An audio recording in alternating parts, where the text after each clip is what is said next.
왕자와 공주는 결혼해서 행복하게 살았답니다. 우리가 아는 공주들의 이야기는 보통 이렇게 끝을 맺곤 합니다. 마찬가지로 1950년에 개봉한 신데렐라 역시 왕자와 결혼식을 올리며 막을 내리는데요. 하지만 신데렐라에도 결혼 이후의 이야기가 있었다는 사실 알고 계셨나요? 신데렐라 그 뒷이야기. 후속작은 신데렐라가 왕자와 결혼한 지 1년 뒤 그녀의 둘째 의붓 언니인 아나스타샤의 시점에서 진행됩니다. 그녀는 계모와 첫째 언니와 함께 난장판이 된 집에서 고된 생활을 하고 있었죠. 그녀는 이전과는 달리 힘들게 생활하면서도 신데렐라와 왕자가 서로 사랑하는 것을 부러워하며 자신에게도 언젠가 진정한 사랑이 찾아오기를 소망하는데요. 그러던 중 아나스타샤는 우연히 마법을 부리는 요정 할머니를 보게 되고 신데렐라가 어떻게 무도회에 올 수 있었는지 알게 되었습니다. 놀란 것도 잠시 요정 할머니는 실수로 마법 지팡이를 떨어뜨리고 마는데요. 아나스타샤는 마법 지팡이를 주었고 이를 가지려다 요정 할머니와 몸싸움을 벌이게 됩니다. 그러다 의도치 않게 요정 할머니를 돌로 만들어 버렸는데요. 이를 본 계모는 마법 지팡이의 힘을 알게 되었고 신데렐라가 가로챈 것들을 다시 되찾아오기를 결심하죠. 복수를 꿈꾸는 계모는 마법 지팡이를 이용해 두 딸과 함께 1년 전 과거로 돌아가기로 합니다. 때는 신데렐라가 유리구두를 흘렸던 무도회 날 바로 직후였죠. 첫째 딸은 많은 돈을 바라고 있었고 둘째인 아나스타샤는 왕자의 사랑을 얻고 싶어 했는데요. 부와 명예를 갖고 싶었던 계모는 그 말을 듣곤 아나스타샤의 발에 구두가 딱 맞게 했고 신데렐라가 간직하고 있는 다른 쪽 유리구두를 부수곤 떠나버렸죠. 그 구두는 아나스타샤에게 맞아 간밤에 일어났던 일은 다 꿈이란다. 아나스타샤는 신데렐라에게 미안한 감정이 들었지만 그녀를 두고 갈 수밖에 없었는데요. 신데렐라는 절망했지만 왕자만큼은 자신을 기억하고 있을 것이라 생각했고 그를 만나기 위해 왕궁의 한여로 들어가게 됩니다. 하지만 계모는 마법 지팡이를 이용해 왕자의 기억을 조작했는데요. 때문에 왕자는 자신과 춤을 췄던 여인이 아나스타샤라고 믿게 돼 곧바로 그녀에게 결혼을 약속했습니다. 국왕은 며느리가 될 아나스타샤를 위해 보석 상자를 건네는데요. 열어보니 안에는 소라 껍질이 들어있었습니다. 이건 왕비가 가장 소중하게 간직하던 물건이었단다. 첫 만남 때 바닷가에서 준 것이지. 우린 둘 다 이 소라 껍질에 손을 뻗었고 서로 손이 닿았었지. 그때 난 진정한 사랑을 찾았단 걸 알게 되었단다. 아나스타샤는 국왕의 진심 어린 선물을 받고 감동을 받았지만 계모와 그녀의 언니의 반응은 냉담했습니다. 고작 소라 껍질을 받고 저렇게 좋아하다니. 계모의 마법으로 왕자가 자신을 기억하지 못하자 신데렐라는 좌절했지만 동물 친구 생쥐들을 통해 계모가 마법 지팡이를 이용하고 있다는 사실을 알게 되었는데요. 신데렐라는 계모에게서 마법 지팡이를 몰래 가져오기 위해 얼굴을 가리고 하녀의 신분으로 계모의 방에 들어갑니다. 하지만 계모에게 금방 들키고 말았죠. 도망치던 그녀는 결국 경비병들에게 잡히게 되고 마침 근처에 있던 왕자에게 손을 뻗게 되는데요. 왕자님은 마법에 걸려 절 기억 못하시는 거예요. 제발 믿어주세요. 손이 살짝 스친 그 순간 왕자는 익숙한 느낌에 깜짝 놀랐습니다. 사실 좀 전 아나스타샤와 잡았던 손에서는 묘하게 낯선 느낌이 들었던 것이죠. 하지만 확신할 수 없었던 왕자는 별다른 대응 없이 자리를 떠났고 위기감을 느낀 계모는 신데렐라를 배에 태워 멀리 보내기로 합니다. 이를 가만 지켜볼 수 없었던 생쥐들은 온갖 몸짓을 이용한 연기를 펼쳐 왕자에게 진실을 전해주었고 왕자는 결혼식 직전에 신데렐라를 찾으러 떠났습니다. 이미 신데렐라를 태운 배는 출항했지만 왕자는 겨우 따라잡아 그녀를 붙잡을 수 있었죠. 그리고 신데렐라의 손을 잡는 순간 왕자는 모든 기억을 되찾게 됩니다. 둘은 함께 왕궁으로 돌아와 다시 제대로 된 결혼식을 준비하려 하지만 돌연 계모가 신데렐라의 방에 찾아왔습니다. 계모는 왕자가 신데렐라와 결혼하고 싶어하는 것을 인정하며 아나스타샤를 불렀습니다. 뒤이어 모습을 드러낸 아나스타샤의 모습을 보고 신데렐라는 충격을 받게 됩니다. 아나스타샤의 얼굴이 자신과 똑같았던 것이죠. 아나스타샤는 왕자의 사랑을 받고 싶다고 말했고 이에 신데렐라는 물음을 던지는데요. 언니는 행복할까? 언니는 왕자님을 사랑해? 이에 계모는 이들을 한껏 비웃었습니다. 사랑이 뭐가 중요해? 사랑이 어디 밥 먹여주니? 계모는 오로지 아나스타샤가 왕자와 결혼했을 때의 이득만을 생각하고 있었습니다. 그녀는 마법으로 신데렐라를 호박 마차 안으로 보내버리고 자신의 고양이를 마부로 변신시켜 그녀를 없애버리려고 합니다. 하지만 신데렐라 신데렐라는 기지를 발휘해 탈출에 성공하고 왕궁으로 향하죠. 그 사이 결혼식은 시작되었고 진정한 사랑을 찾아 서로 행복을 나누고 싶었던 아나스타샤는 무언가 잘못되었음을 느낍니다. 사회자는 질문을 던지고 신부 신데렐라는 이 남자를 남편으로 맞이하겠습니까? 아나스타샤는 깊은 고민에 빠졌는데요. 왕자가 진정으로 사랑하는 여인은 자신이 아닌 신데렐라였습니다. 생각을 마친 아나스타샤는 풀이 죽은 목소리로 대답했죠. 그렇게 못합니다.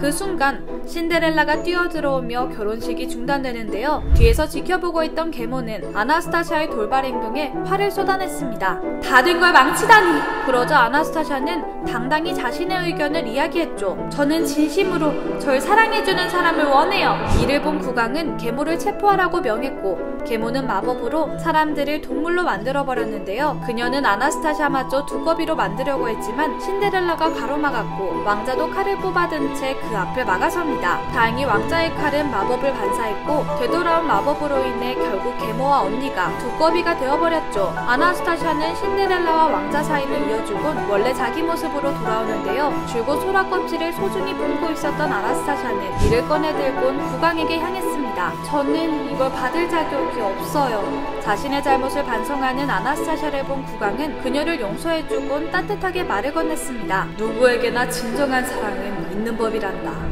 요정할머니는 원래대로 돌아왔고 마법 지팡이도 제주인을 찾았는데요. 신데렐라는 계모의 마법으로 인해 잘못됐던 시간을 되돌리지 않기로 했고 왕자와 결혼식을 올리며 해피엔딩으로 이야기가 마무리됩니다. 이 이야기는 2007년에 공개된 신데렐라 3편이었는데요. 2편에서는 아나스타샤는 빵집에서 일하는 청년과 사랑에 빠지며 진정한 사랑을 찾게 된 가정이 나오기 때문에 3편은 2편의 배경이 되는 이야기일 것이라는 의견이 있었습니다. 때문에 흐름상으로 이 다음에 2편의 내용으로 이어지는 것으로 보이죠. 두 편 모두 신데렐라가 주체적으로 움직이는 모습과 아나스타샤라는 또 다른 인물의 관점에서 풀어나가는 서사가 1편과는 다른 관전 포인트라 흥미로웠는데요. 만약 4편이 나온다면 또 어떻게 이야기가 전개될지 기대가 되네요.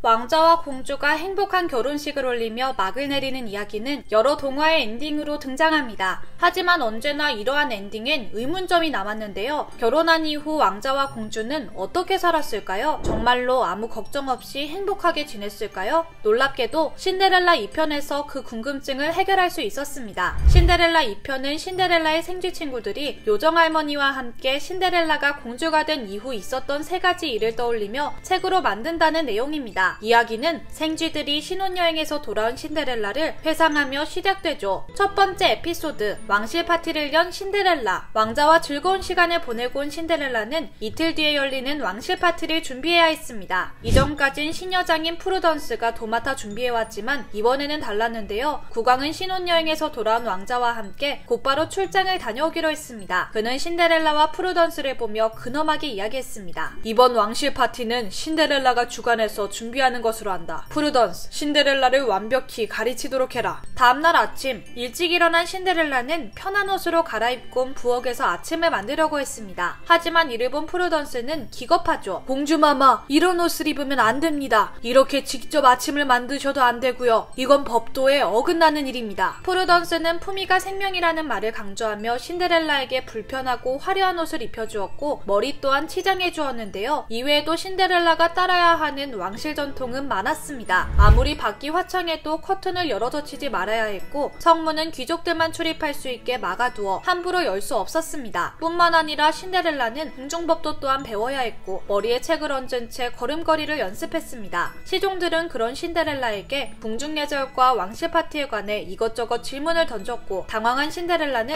결국 넘어지는 실수를 하게 되죠. 속상한 마음에 그녀는 방으로 돌아와 울음을 터뜨렸습니다. 난 공주가 될 자격이 없어. 난 제대로 할 수 있는 게 없는걸. 그녀는 거울을 보며 너무나도 달라진 자신의 모습에 또다시 슬퍼했고 이에 생쥐 친구인 자크는 신데렐라 같지 않다는 말을 하는데요. 그 이야기를 들은 신데렐라는 고개를 끄덕였습니다. 맞아. 이건 나답지 않아. 남흉내를 내지 않는다면 나도 잘할 수 있을 거야. 이번 파티는 내 방식대로 할래. 자크의 말에 마음을 다잡은 그녀는 자신이 입고 싶은 옷을 입고 방문을 나섰습니다. 그녀는 왕궁의 성문을 열었고 마을 사람들에게 왕실 파티 초대장을 썼는데요. 또한 후식 메뉴를 늘 똑같았던 익힌 자두에서 초코 푸딩으로 바꿔버렸고 커튼도 활짝 걷어젖혔습니다. 프루던스는 신데렐라의 파격적인 행동에 놀라지만 그녀를 막을 순 없었습니다. 곧이어 파티가 시작되었고 왕은 출장에서 돌아오자마자 한 시녀와 부딪혀 초코 푸딩을 뒤집어쓰게 됩니다. 그는 전례 없던 파티의 모습에 분노하지만 점차 새로운 방식의 파티에 적응해 만족스러워하는데요. 국왕은 프루던스를 칭찬했고 프루던스는 공을 신데렐라에게 돌리며 그녀를 모시게 된 것을 영광이라고 이야기했습니다. 이번 파티는 신데렐라 덕분에 평민, 귀족 상관없이 모두가 파티를 재미있게 즐길 수 있었고 신데렐라는 큰 칭찬을 받으며 첫 왕실 파티를 성공적으로 마무리하게 됩니다. 두 번째 에피소드, 사람이 된 자크. 생쥐인 자크는 언제나 신데렐라를 도와주고 싶어 했습니다. 하지만 공주가 된 신데렐라의 곁엔 이미 많은 사람이 있었고 더 이상 자크가 그녀를 위해 해줄 수 있는 일이 없었는데요. 그러던 어느 날 신데렐라는 봄축제 준비위원회에 참여하게 됩니다. 이에 자크는 신데렐라를 도우려고 했지만 사고만 치게 돼 슬픔에 잠기죠. 난 생쥐인데다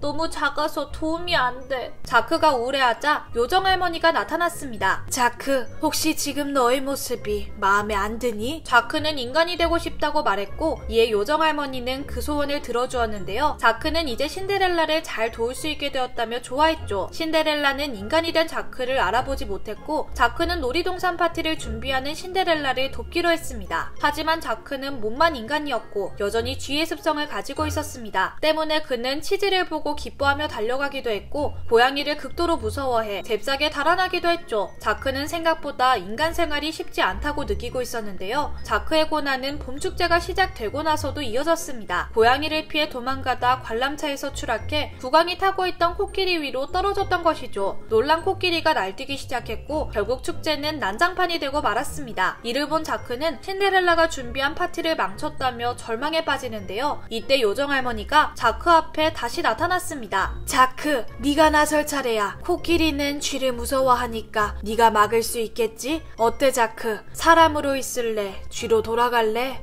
고민하던 자크는 다시 원래의 모습으로 돌아가기로 결심했고 코끼리 앞을 막아섭니다. 자크는 생쥐의 모습으로 돌아왔고 덕분에 코끼리의 폭주를 무사히 멈출 수 있었는데요. 자크는 돌아온 자신의 모습을 보고 기뻐하며 소리치죠. 그래 맞아. 세상엔 쥐가 아니면 안 되는 일도 있는 법이지. 자크가 코끼리를 잠재운 모습을 본 신데렐라도 칭찬을 아끼지 않았습니다. 자크, 네가 있어서 얼마나 다행인지 몰라. 고마워. 자크는 생쥐가 된 자신의 모습에 만족해했고 이렇게 코끼리 폭주 사건은 일단락되며 두 번째 에피소드가 마무리되죠. 세 번째 에피소드, 아나스타샤의 사랑 이야기. 왕궁 무도회가 열리기 며칠 전 신데렐라의 새엄마는 두 딸을 데리고 밖을 나섭니다. 얘들아, 무도회에서 돈 많은 귀족을 잡아서 결혼해야 한단다. 새 드레스를 사주러 갈 테니 얼른 가자. 이때 우연히 빵가게 앞을 지나게 된 둘째 딸 아나스타샤는 맛있는 냄새에 자연스럽게 빵집 안으로 들어갔는데요. 아나스타샤와 빵집 남자는 서로 첫눈에 반하지만 뒤이어 들어온 새엄마가 아나스타샤를 끌고 나갔습니다. 여긴 형편없는 곳이야. 얼른 여기서 나가자. 넌 파티에 가서 네 신랑감을 찾아야지.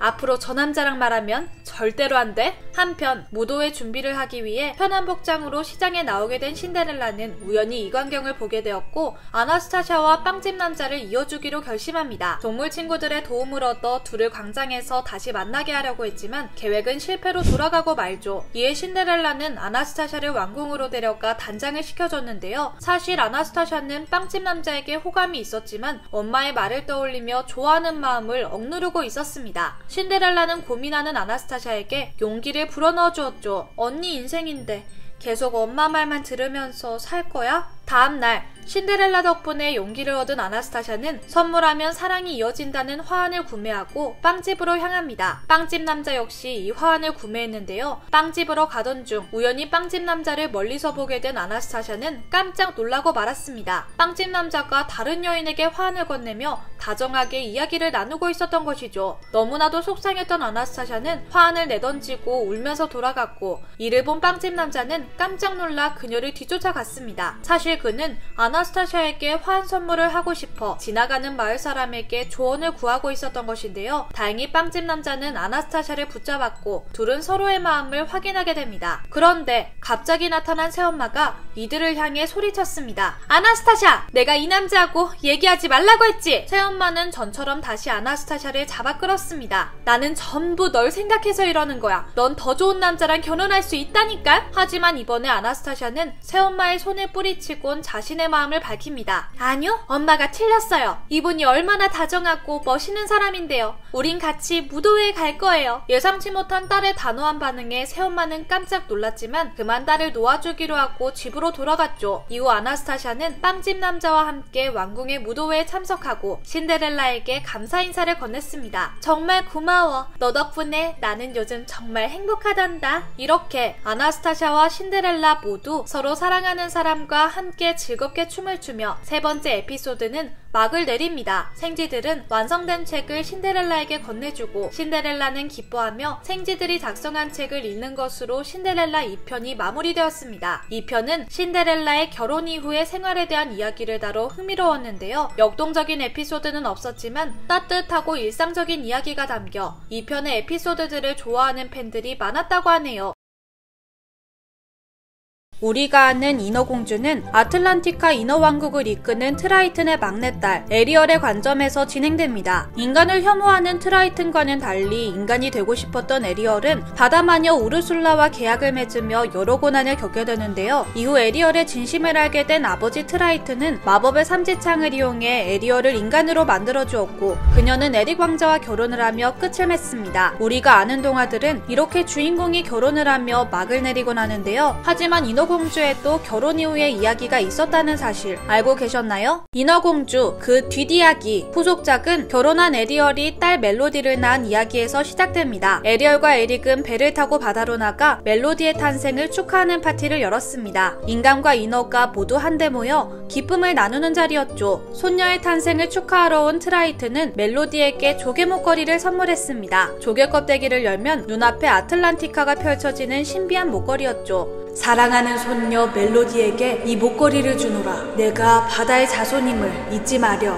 그런데 그때 평화로운 파티를 깨뜨려버리는 사건이 발생합니다. 우르술라의 동생 모르가나가 나타나 순식간에 멜로디를 낚아챈 것이죠. 사실 모르가나는 언니만큼 마법을 잘 사용하지 못해 이에 열등감을 느끼고 있었습니다. 그렇기에 그녀는 언니가 못 이뤄낸 것을 해내고 싶었죠. 때문에 그녀는 트라이튼의 마법 삼지창을 빼앗아 바다의 왕이 되기 위해 멜로디를 인질로 잡아두고자 했던 것인데요. 그녀의 부하 거대한 상어 언더톤은 아래에서 커다란 입을 벌리고 있었습니다. 트라이튼, 당신의 마법 삼지창을 내놓지 않으면 네 손녀는 언더토의 식사거리로 해버리겠어. 손녀를 잃을 수 없었던 트라이튼은 사색이 되어 멜로디만을 해치지 말아달라고 애원합니다. 이를 가만히 두고 볼 수 없었던 에리얼은 기지를 발휘해 멜로디를 모르가나로부터 떼어내는 데 성공하는데요. 트라이튼은 곧바로 삼지창을 이용해 언더토를 아주 작은 물고기로 바꿔버렸고 자신의 계획이 물거품이 된 모르가나는 바닷속으로 모습을 감추었습니다. 에리얼은 모르가나가 또다시 멜로디를 데려갈까 걱정이 되었는데요. 아버지, 모르가나를 찾기 전까지 저랑 멜로디는 바다에 갈 수 없어요. 멜로디가 아틀란티카의 존재에 대해서 알아서도 안 되고요. 그녀는 아버지를 보지 않겠다 이야기하며 조개 목걸이를 다시 건넸습니다. 트라이튼은 가슴이 찢어질 것 같았지만 에리얼의 말이 옳다고 생각했습니다. 트라이튼은 충직한 신하인 붉은 개 세바스찬에게 멜로디의 경호를 맡기곤 조개 목걸이를 바닷속에 빠뜨려버렸죠. 바다와 왕국 사이엔 높은 벽이 생겼고 어느덧 시간이 흘러 멜로디는 12살 생일을 맞이했습니다. 에리얼은 자신이 인어였음을 철저히 숨겼고 인어왕국 아틀란티카에 대해서도 전설이라고 이야기했죠.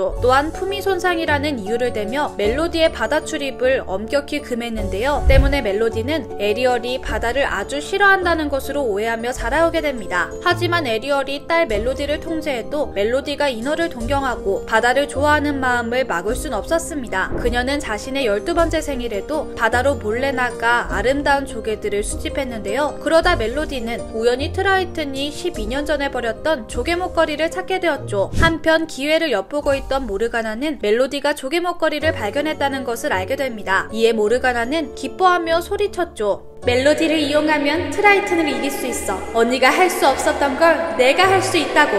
생일 파티에 늦기 전 멜로디는 서둘러 왕궁으로 향했습니다. 멜로디를 본 또래 귀족들은 그녀가 물고기랑 이야기를 하는 이상한 공주라며 비웃었습니다. 또래 아이들과 잘 어울리지 못했던 멜로디는 그 말에 기분이 울적해졌습니다. 차라리 내가 인어가 되었으면. 사실 멜로디는 항상 바다로 나가고 싶었고 자신의 솔직한 감정을 엄마 에리얼에게도 털어놓고 싶었지만 타이밍이 좋지 않아 이야기를 꺼내지 못하는데요. 생일 파티에서 멜로디는 타국의 왕자와 함께 춤을 추게 됩니다. 그런데 멜로디가 알지 못하는 큰 문제가 하나 있었습니다. 좀 전 드레스로 옷을 갈아입던 중 그녀가 실수로 세바스찬을 허리에 묶어버렸던 것이죠. 춤을 추면서 자연스럽게 왕자의 손이 멜로디의 허리로 향했고 세바스찬은 집게발로 왕자의 손을 붙잡게 되었는데요. 깜짝 놀란 왕자는 손을 높이 들어 올렸고 세바스찬은 공중으로 날아올라 멜로디의 생일 케이크로 추락하게 됩니다. 세바스찬, 거기 있었구나. 미안해. 몸은 좀 괜찮아? 멜로디는 세바스찬부터 챙겼고 또래 귀족들은 그녀가 개와 대화하는 모습에 웃음을 터뜨렸죠. 파티는 엉망이 되고 상처를 받은 멜로디는 방으로 뛰어들어갔습니다. 방에서 조개 목걸이를 만지작거리던 멜로디는 목걸이에 자신의 이름이 적혀있는 것을 발견합니다. 그녀는 조개 껍질을 열어보았고 눈앞에 펼쳐진 아틀란티카의 모습을 보고 깜짝 놀라는데요. 그제서야 멜로디는 아틀란티카가 전설이 아닌 실존하는 왕국 이었다는 것을 알게 되었죠. 멜로디는 에리얼에게 사실을 이야기해달라고 하지만 에리얼은 또다시 진실을 숨긴 채 버럭 화를 내는데요. 바다에 나갔었구나. 어떡해. 엄마 명을 어기고 바다로 나갈 수가 있어.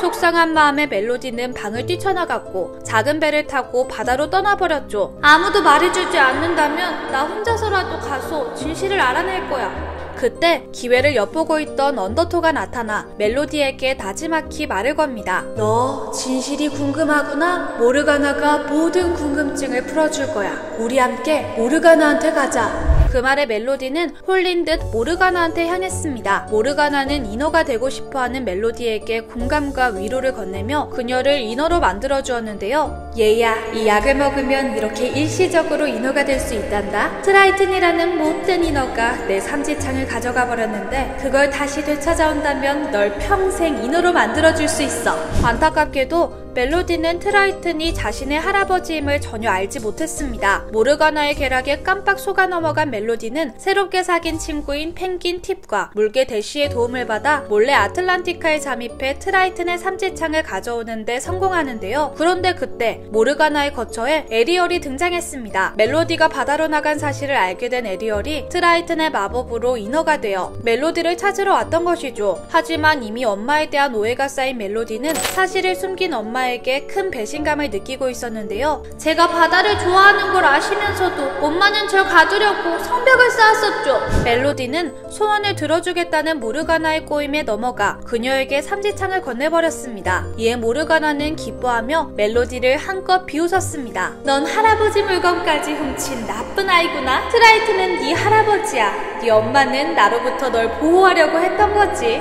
그제서야 모든 사실을 알게 된 멜로디는 후회하지만 이미 때는 늦어버렸죠. 모르가나는 동굴에 멜로디를 가두었는데요. 이제 인어가 되는 약효가 사라지면 넌 여기서 숨이 막혀 목숨을 잃을 거야. 모르가나는 동굴의 벽을 만들곤 에리얼을 낚아챈 뒤 바다 위로 향했습니다. 그리고 모두가 보는 앞에서 언더토를 다시 원상태로 되돌렸는데요. 그녀는 딸을 찾아 바다로 나온 에릭의 발에 줄을 매달곤 바다로 잡아 끌었습니다. 이에 에리얼은 서둘러 모르가나로부터 벗어나 바다로 뛰어들었고 세바스찬 역시 집게를 이용해 그 줄을 끊어버렸죠. 한편 팁과 대쉬는 멜로디가 걱정돼 그녀를 찾으러 가다 언더토에게 쫓기게 됩니다. 추격전을 벌이던 중 언더토는 멜로디가 갇힌 동굴벽을 부숴버렸고 때마침 멜로디는 다시 인간으로 돌아오며 물속에서 정신을 잃고 말았죠. 다행히 그녀는 곧바로 육지로 구출되었고 에리얼 역시 남편 에릭을 물 밖으로 건져냈는데요. 이 모습을 보며 기세등등해진 모르가나는 삼지창을 휘두르며 외칩니다. 지느러미 달린 것들아, 전부 멸종되어라. 마법이 발동되며 멜로디를 제외한 모든 바다 생물들과 인어들은 움직일 수 없게 되었는데요. 이에 멜로디는 모르가나가 방심한 틈을 타 그녀에게 달려들어 삼지창을 빼앗는데 성공합니다. 다시 삼지창을 손에 얻게 된 트라이튼은 분노하며 모르가나를 얼음 속에 가두어 버렸죠. 트라이튼은 멜로디의 무사기원을 기뻐했고 멜로디는 트라이튼에게 삼지창으로 성벽을 허물어 달라고 부탁했습니다. 이에 트라이튼은 육지와 바다를 가로막는 성벽을 없앴고 인간과 인어는 서로 다시 바다에 모여 하나가 되며 막이 내립니다. 이 이야기는 2000년에 제작된 인어공주 2편이었습니다. 1편에서는 에리얼이 인간이 되고 싶어 하지만 반대로 2편에서는 멜로디가 인어가 되고 싶어 하는데요. 두 모녀의 모습이 대조되는 것이 관전 포인트였죠. 이후 제작된 인어공주 3편에선 에리얼의 과거 삶에 대한 이야기를 담아 어린 시절 에리얼의 모습을 볼 수 있다고 하는데요. 과연 에리얼의 가족은 어떤 과거를 가지고 있을까요?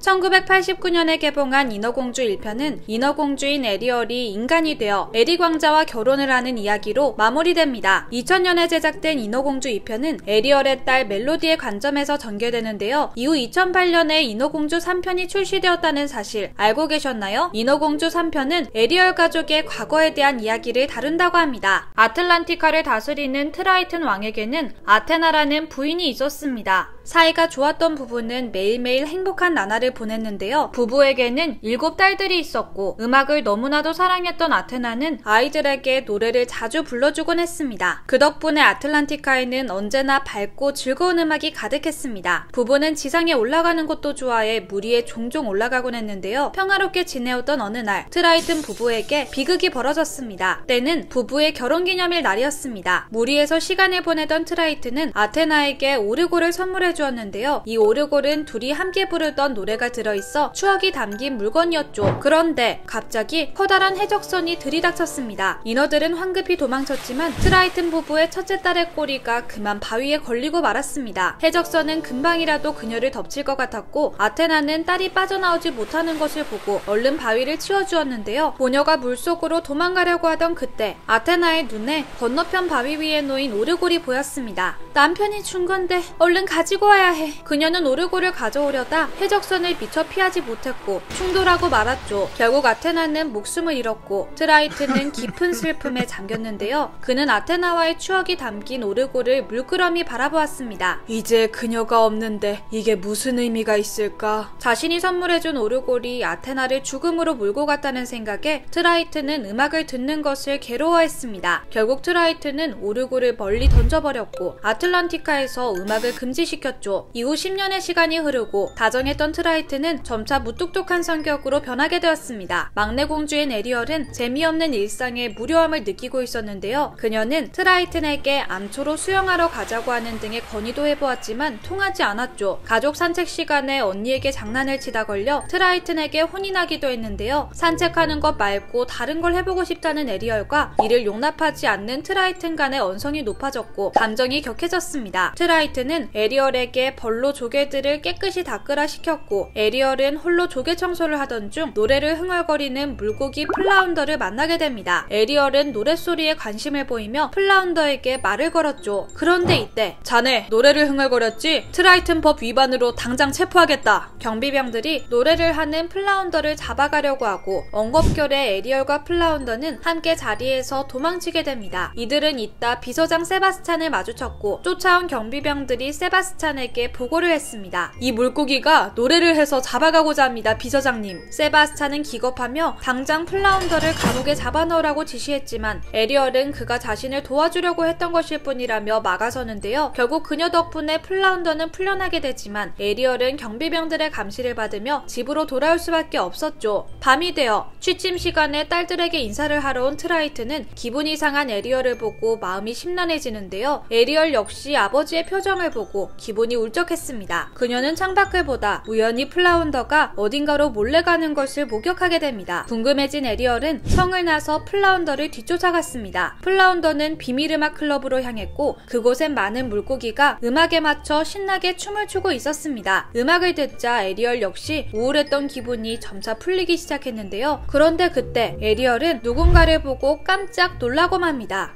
저건 세바스찬이 음악클럽의 스타가 되어 공연을 하고 있었던 것이죠. 트라이튼의 딸인 에리얼을 본 음악클럽의 물고기들은 모두 겁에 질렸는데요. 하지만 에리얼이 노래를 부르며 진정으로 음악을 사랑하는 모습을 보곤 물고기들은 그녀를 클럽의 일원으로 받아들여 주었습니다. 이후 에리얼은 밤에 성을 나서 몰래 이들과 어울리게 되고 잠결에도 노래를 흥얼거리게 되는데요. 에리얼의 노랫소리를 듣고 놀란 언니들이 물었습니다. 에리얼, 방금 노래를 부른 거야? 침대에 너만 없던데 너 어디 갔던 거지? 언니들이 궁금해하자 에리얼은 결국 음악클럽에 관한 만한 이야기를 털어놓을 수밖에 없었습니다. 언니들은 음악클럽으로 가고 싶어 했고 에리얼은 이들을 이끌고 음악클럽으로 향하게 되죠. 한편 인어공주들의 가정교사 마리나는 비서장 세바스찬을 라이벌로 생각했고 트라이튼의 신임을 받는 그를 질투하고 있었는데요. 세바스찬한테도 분명 약점이 있을 거야. 그걸 찾아내서 밝히기만 하면 트라이튼님이 나한테 비서장 자리를 주시겠지? 비서장 자리를 노리던 마리나는 밤에 인어공주들의 방에 찾아갔다가 아무도 자리에 없는 것을 발견하게 되죠. 놀란 마리나는 인어공주들을 찾아 나섰고 이후 음악클럽에서 공연을 하는 세바스찬과 인어공주들을 목격하는데요. 기회를 잡았다 생각한 마리나는 곧바로 트라이튼에게 가서 이를 고발했습니다. 곧이어 트라이튼과 함께 경비병들이 들이닥쳤고 분노한 트라이튼은 세바스찬을 감옥에 가둬버렸습니다. 이 일로 에리얼과 트라이튼은 큰 말다툼을 했고 에리얼은 감정이 크게 상하는데요. 엄마에 대한 기억이 많진 않지만 이런 걸 원하셨던 건 아닐 거예요. 이 사건 이후 언니들은 에리얼을 외면했고 음악 없이 살 수 없었던 에리얼은 감옥으로 가 세바스찬을 설득했습니다. 우리 떠나자 세바스찬. 음악이 없는 곳에서 살고 싶지 않아. 고민하던 세바스찬은 에리얼의 말을 따르기로 하고 갇혀있던 물고기들과 함께 탈출을 강행합니다. 세바스찬은 물고기들을 이끌고 어딘가로 향했죠. 어디로 가야 할지 알겠어요. 절 따라오세요.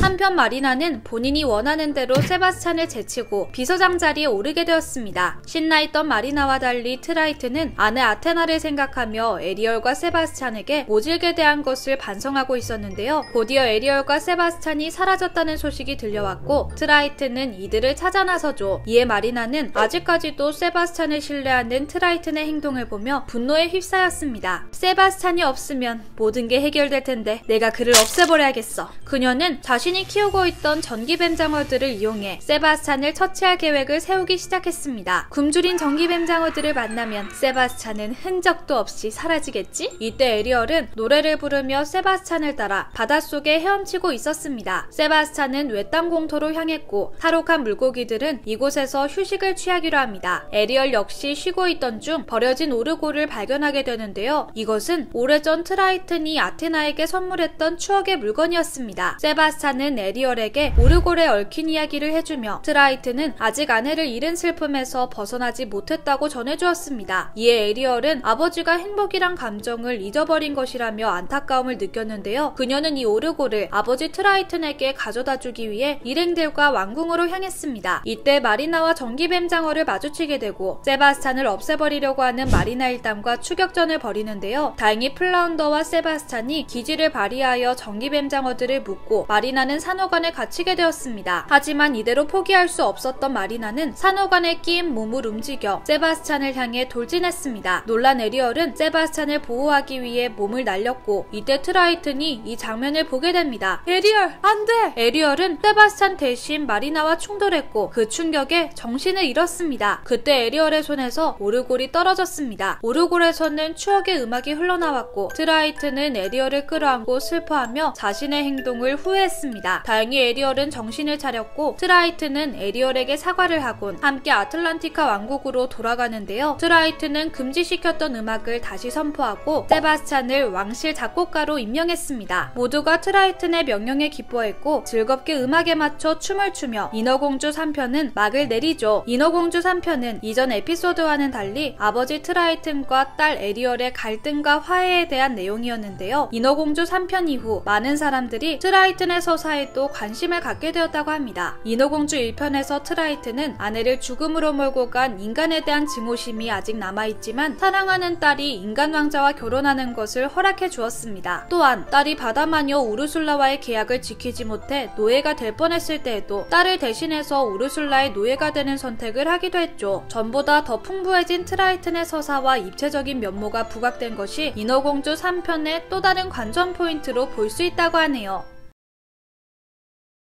흔히 우리가 알고 있는 알라딘 이야기는 주인공 알라딘이 악당 자파의 음모를 막아내고 자스민 공주와 결혼을 약속한다는 해피엔딩인데요. 하지만 알라딘에도 약혼 이후에 충격적인 이야기가 있다는 사실 알고 계셨나요? 알라딘은 자스민과의 약혼으로 왕족이 된 후에도 도둑질한 보물을 가난한 백성들에게 나눠주는 등 자유로운 생활을 누렸습니다. 이 과정에서 도적단의 두목 아비스말의 물건을 훔쳐 그의 심기를 건드렸죠. 때문에 아비스말은 당장이라도 알라딘을 알라딘을 잡아다 훔친 보물을 뺏고 혼쭐을 내고 싶었지만 그가 워낙 날쌔고 재빠른 탓에 붙잡을 수가 없었습니다. 그러던 어느 날 아비스말은 우물에서 물을 깃다가 우연히 자파가 봉인된 램프를 발견하게 되는데요. 드디어 세상 밖으로 나오게 된 자파는 어떤 마법이든 사용할 수 있는 램프의 요정의 힘을 가지고 있었지만 램프의 저주로 인해 이 힘을 마음대로 사용할 수는 없었죠. 그래서 자파는 아비스말의 소원을 들어주는 대가로 한 가지 제안을 합니다. 아비스말, 알라딘에게 복수하기 위해선 너의 도움이 필요해. 나는 알라딘에게 죽음보다 더 큰 고통을 안겨줄 계획이다. 마침 알라딘에게 앙심을 품고 있던 아비스말이 흔쾌히 동의하며 둘은 힘을 합쳐 복수를 위한 계획을 준비하게 됩니다. 한편 과거 자파의 오른팔이었던 앵무새 이아고는 자파가 없어진 이후 길거리에서 힘겹게 생활하고 있었는데요. 현재의 가난하고 처량한 처지를 벗어나 왕궁에서의 편안한 생활로 돌아가기 위해 무작정 알라딘을 찾아갔습니다. 알라딘, 나 간신히 자파 손에서 벗어났어. 날 궁전으로 데려가 주지 않을래? 하지만 알라딘은 그의 간사하고 교활한 성품을 알고 있었기에 단호하게 부탁을 거절했죠. 바로 그때 궁 밖을 나선 알라딘이 아비스말의 부하들에게 붙잡히게 되는데요. 이를 목격한 이아고는 얼떨결에 그를 구해주고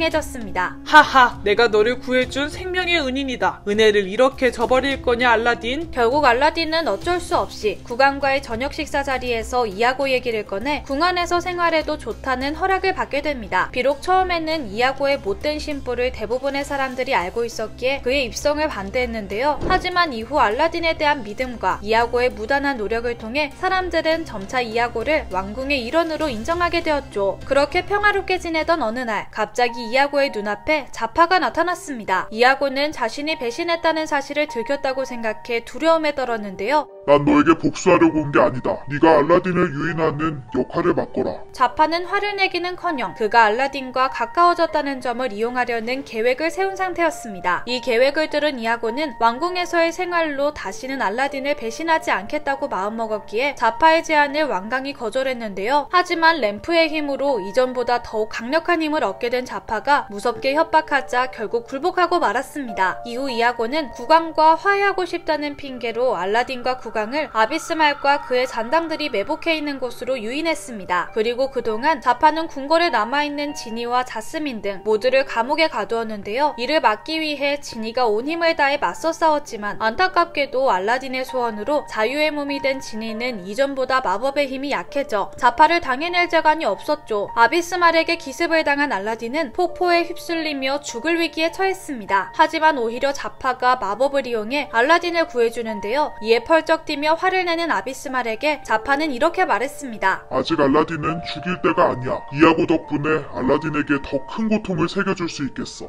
그렇게 간신히 살아남은 알라딘은 이아고에게 또다시 배신당했다는 사실을 깨닫고는 국왕의 납치 소식을 알리기 위해 힘겹게 왕국으로 돌아갔습니다. 하지만 알라딘은 왕국에 도착하자마자 국왕 살해 혐의로 체포되는데요. 알고 보니 램프의 힘으로 자스민으로 변신한 자파가 알라딘을 모함한 것이었습니다. 자스민으로 변한 자파는 알라딘의 방에서 갈기갈기 찢어진 국왕의 모자를 발견했다며 알라딘에게 실망감을 드러냈죠. 당신은 나를 사랑한 게 아니라 그저 국왕의 자리가 탐났던 것 뿐이었어요. 내일 아침 날이 밝아오면 저자를 처형하라. 다음 날이 되어 알라딘은 처형대로 올랐습니다. 그는 자신의 억울함을 주장했지만 통하지 않았죠. 그렇게 칼이 목에 들어오기 직전 알라딘의 앞에 자스민이 나타나더니 마법을 풀어 자파의 본 모습을 드러냈습니다. 네 애인한테 작별 인사를 대신해주마. 그제서야 알라딘은 이 모든 일이 자파가 꾸민 계략이라는 사실을 알게 되었죠. 이후 자파는 분노한 알라딘을 뒤로 한 채 그곳을 유유히 떠나는데요. 그렇게 꼼짝없이 목이 달아날 상황에서 기적이 일어났습니다. 순식간에 지니가 나타나 알라딘과 자스민을 비롯한 모든 친구들을 감옥에서 꺼내준 것인데요. 알고 보니 이아고가 친구들을 배신한 것에 양심의 가책을 느끼고 돌아와 수정구슬에 갇힌 지니를 꺼내는 엄청난 활약을 한 것이었죠. 탈출 작전에 성공한 이아고는 어서 이곳을 떠나자고 했지만 알라딘은 이대로 아그라바 왕국이 자파의 손에 넘어가는 것을 두고 볼 수 없었습니다. 이에 이아고는 기겁을 하며 주랭랑을 쳤는데요.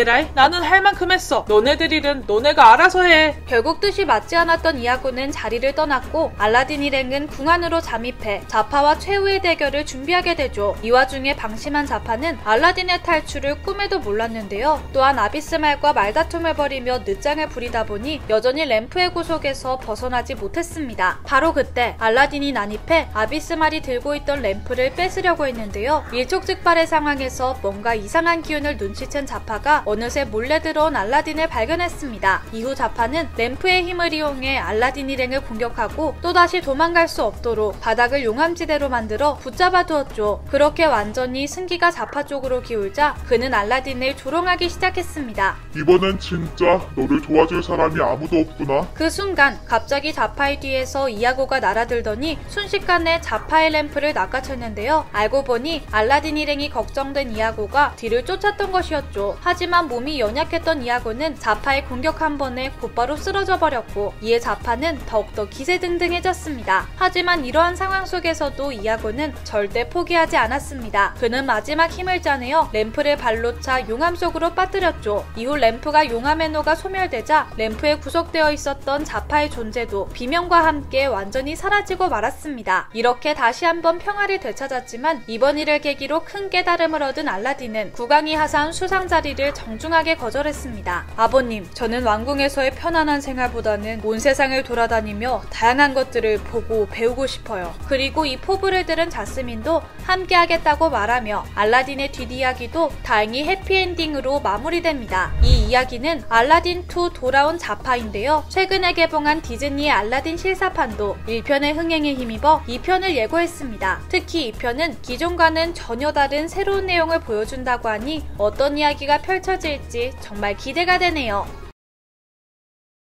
이 이야기는 알라딘의 세 번째 시리즈 알라딘과 도둑의 왕에 나오는 내용인데요. 전작에서 알라딘은 강력한 흑마법사 자파의 공격을 막아내고 또 한 번 아그라바 왕국의 평화를 되찾아옵니다. 온갖 역경과 고난을 이겨낸 알라딘은 드디어 자스민과 결혼식을 올리게 됩니다. 이후 둘도 없는 친구인 지니는 결혼식 준비를 위해 바쁘게 움직였는데요. 하지만 알라딘은 자스민과의 결혼식을 앞두고 걱정으로 밤을 지새웠습니다. 그는 부모님의 보살핌 없이 오랜 시간을 홀로 살아왔기 때문이죠. 부모님에게 사랑받아본 적이 없는 내가 결혼 생활을 잘 해낼 수 있을까? 오늘따라 아버지가 너무 보고 싶다. 이렇게 알라딘이 심란한 마음에 잠 못 이루던 그때 40인의 도적의 우두머리인 카심이라는 인물이 아그라바 왕궁에 잠입했습니다. 그리고 그는 결혼식 당일 코끼리를 이용해 한바탕 소란을 일으킨 후 왕궁의 보물창고에서 게시봉을 훔쳐 달아나려고 했는데요. 눈치 빠른 알라딘이 이상한 점을 느끼고 보물창고로 달려가 이 장면을 발견하고는 카심과의 치열한 전투 끝에 간신히 게시봉을 지켜냈죠. 하지만 한편으로는 40인의 도둑무리가 값비싼 보물들을 내버려두고 굳이 게시봉만 훔쳐 달아나려고 했다는 사실에 의아했는데요. 바로 그때 갑자기 게시봉에서 정체불명의 인물이 나타나 엄청난 비밀을 말해줍니다. 카심은 나를 통해서 최고의 보물을 찾고 싶어한 곳이다. 그리고 게시봉은 알라딘의 아버지의 모습을 보여주었는데요. 그 인물은 바로 방금 전 알라딘과 몸싸움을 했던 카심이었습니다. 이 소식을 들은 알라딘은 죽은 줄로만 알았던 아버지가 살아있다는 사실에 기쁘면서도 자신이 부모로부터 버림받은 자식이라는 사실에 괴로워합니다. 그 모습을 본 자스민은 알라딘을 위로하며 아버지와 직접 이야기를 나눠볼 것을 권하죠. 그렇게 알라딘은 카심의 뒤를 쫓아 몰래 40인의 도둑 본거지까지 잠입하게 되는데요. 카심은 게시봉 절도 작전이 실패한 책임을 물어 무리의 2인자 살룩에게 위협받고 있었습니다. 결국 알라딘은 몸을 날려 살룩을 막아섰고 이 일을 통해 카심도 알라딘이 자신의 아들이라는 사실을 알게 되었습니다. 이후 알라딘은 카심과 대화를 나누며 게시봉을 탐냈던 이유를 듣게 되는데요. 그 이유는 바로 게시봉을 통해 닿는 모든 것을 황금으로 바뀌어버린다는 전설의 대보물 황금의 손의 위치를 알 수 있었기 때문이었습니다. 이를 들은 알라딘은 보물 때문에 가족을 저버린 아버지에게 실망감을 감추지 못했습니다. 겨우 보물을 찾느라 가족들에게 생사도 알려주지 않은 건가요? 넌 가난이 어떤 건지 몰라! 심지어 카심은 지금의 생활에 만족한다며 결혼식장에 참여해달라는 요청까지 거절했습니다. 그때 옆에서 대화를 듣다 황금의 손이 탐났던 앵무새 이야고는 결혼식에 참여해 알라딘의 결혼도 축하해주고 아그라바 궁전에 있는 게시봉도 가지고 오자며 깨어냈는데요. 이에 솔깃한 카심은 결국 알라딘의 요구를 받아들여 아그라바 궁전으로 동행합니다. 한편 자시빈의 도적 2인자 살룩은 평소 카심을 탐탁지 않게 여겼는데요. 이번 사건을 계기로 관계가 완전히 틀어져 카심을 몰아내기 위한 음모를 꾸미게 됩니다. 이를 위해 살룩은 왕궁 경비대장 라줄에게 카심과 자시빈의 도적에 대한 정보를 넘겨 무리를 위험에 빠뜨리고 카심을 배신자로 몰아가기 위해 거짓말을 했습니다. 카심은 알라딘을 따라 왕궁에 들어가기 위해 우리를 팔아 넘겼다. 한편 카심은 결혼식이 진행되는 도중 욕망을 참지 못하고 게시봉에 손을 대다가 미리 알고 기다리고 있던 경비대장 라줄에게 걸려 체포되는데요. 이에 알라딘은 카심이 자신의 결혼을 축하하기 위해서가 아니라 게시봉이 탐나 따라왔다는 사실을 알고 크게 실망했습니다. 하지만 카심은 반성하기는커녕 알라딘에게 상처가 되는 말을 남깁니다. 사람의 겉모습은 바꿀 수 있어도 내면은 바꿀 수 없다. 이 충격적인 말을 들은 알라딘은 아버지를 궁으로 모시고 온 선택을 자책하며 후회했습니다. 결국 알라딘은 아버지와 완전히 연을 끊기로 다짐했고 자식으로서의 마지막 도리를 하기 위해 아버지를 감옥에서 구하러 향합니다. 그렇게 감옥에 도착한 알라딘은 카심과 똑같은 복장으로 위장해 간수들을 혼란에 빠뜨렸습니다. 그리고 아버지와 함께 탈출에 성공한 뒤 아그라바 왕국의 국경까지 도망쳤는데요. 알라딘이 다시 왕궁으로 돌아가려고 하자 카심은 이를 가로막았습니다. 결국 아그라바 국경을 사이에 두고 알라딘과 카심은 격한 말다툼을 했죠. 전 다시 돌아가겠어요. 자스민이 기다려요. 왕궁에서 다시 돌아가는 순간 네 인생은 이제 끝이야. 마음이 상한 알라딘은 부자의 연을 포기하겠다는 의미로 아버지가 남겨준 칼을 던져버리죠. 전 아버지처럼 도망자로 살지 않을 거예요. 그래, 난 더 이상 잃을 게 없다. 그렇게 카심은 알라딘과 헤어져 가족처럼 여기는 자시빈의 도적 무리들에게 돌아갔는데요. 하지만 살룩에 의해 카심은 오히려 무리의 배신자로 낙인 찍혀 인질로 붙잡혔고 무리의 우두머리는 살룩이 차지하게 되었습니다. 이후 카심은 황금의 손이 있는 곳의 위치를 알려주는 나침반의 역할로 전락한 채 자시빈의 도적들과 함께 사라지는 섬으로 향합니다. 한편 이 상황을 모두 지켜봤던 이아고가 헐레벌떡 왕궁으로 날아와 이 사실을 알렸는데요. 알라딘은 자신과 상관없는 일이라며 매몰차게 대답했지만 자스민의 설득으로 이번에는 알라딘 일행 모두가 아버지를 구하기 위해 사라지는 섬으로 총 출동하게 됩니다. 사라지는 섬의 정체는 바다 한가운데 있는 거대한 거북이의 등 위에 만들어진 작은 섬이었습니다. 이를 이용해 지니는 거대한 거북이를 간지럽혀 섬을 흔들리게 만들었고 이 혼란을 틈타 알라딘 일행은 카심을 구해내는데 성공합니다. 날 구하러 온 거니? 자식으로서 당연한 도리죠.